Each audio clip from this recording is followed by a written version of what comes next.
যদি হাত পা না থাকা মানুষটি পুরো দুনিয়াকে মোটিভেট করতে পারে, তাহলে বন্ধু আপনি একটু ভাবুন যে আপনি কত কিছু করতে পারেন।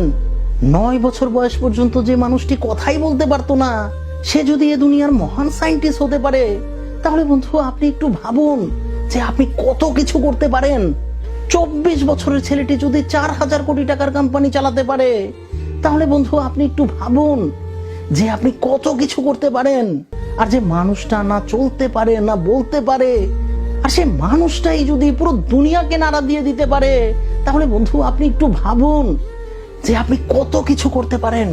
ছোটবেলায় যাকে বুদ্ধি প্রতিবন্ধী বলা হতো, আর যাকে এ কারণে স্কুল থেকেও বের করে দেওয়া হয়েছিল, সেই বাচ্চাটি যদি বড় হয়ে পুরো পৃথিবীকে আলোকিত করতে পারে, তাহলে বন্ধু আপনি একটু ভাবুন যে আপনি কত কিছু করতে পারেন। আরে যদি একজন দারোয়ান বলিউডের সুপারস্টার হতে পারে, তাহলে বন্ধু আপনি একটু ভাবুন যে আপনি কত কিছু করতে পারেন। দুবেলা খাবার তো দূরের কথা, নিজের শরীরকে ঢাকার জন্য যাকে এবং তার পরিবারকে গাছের লতা পাতা দিয়ে পোশাক বানাতে হতো, এবং সেই অল্প শিক্ষিত মেয়েটি যদি বড় হয়ে আমেরিকার সেরা মহিলা ধনী হতে পারে, তাহলে বন্ধু আপনি একটু ভাবুন যে আপনি কত কিছু করতে পারেন।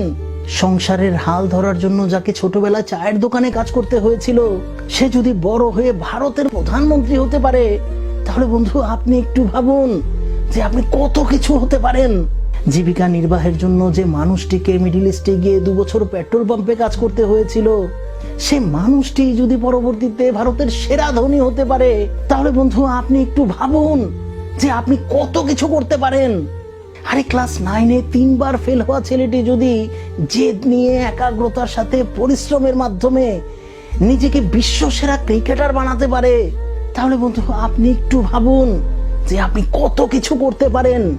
আচ্ছা, যে মেয়েটি অ্যাক্সিডেন্টে একটা পা কাটা গেল এবং অপর পায়েও রড লাগানো হলো, এবং যার স্পাইনাল কর্ডেও প্রবলেম ছিল, সেই মেয়েটি যদি জেদ নিয়ে ওই অবস্থা নিয়েই এভারেস্ট জয় করতে পারে, তাহলে বন্ধু আপনি একটু ভাবুন যে আপনি কত কিছু করতে পারেন।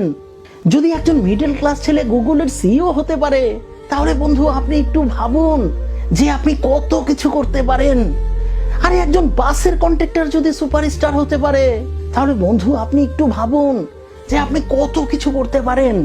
যদি একজন পল্লী গ্রামের সাধারণ ছেলে পাকিস্তানের মতো সামরিক শাসকদেরকে লেজ গুটিয়ে পালাতে বাধ্য করতে পারে, তাহলে বন্ধু আপনি একটু ভাবুন যে আপনি কত কিছু করতে পারেন। আর এটা নয় যে এই সকল মানুষদের মধ্যে অনেক অনেক স্পেশালিটি ছিল, অনেক অনেক যোগ্যতা ছিল। আরে যোগ্যতা তো আপনার মধ্যেও আছে, জাস্ট ওটাকে খুঁজে বের করতে হবে। আর যেদিন আপনি আপনার সম্ভাবনাকে আইডেন্টিফাই করতে পারবেন, আর যেদিন আপনি আপনার পটেনশিয়ালিটিকে রিয়েলাইজ করতে পারবেন, সেদিন থেকেই ঝাঁপিয়ে পড়ুন।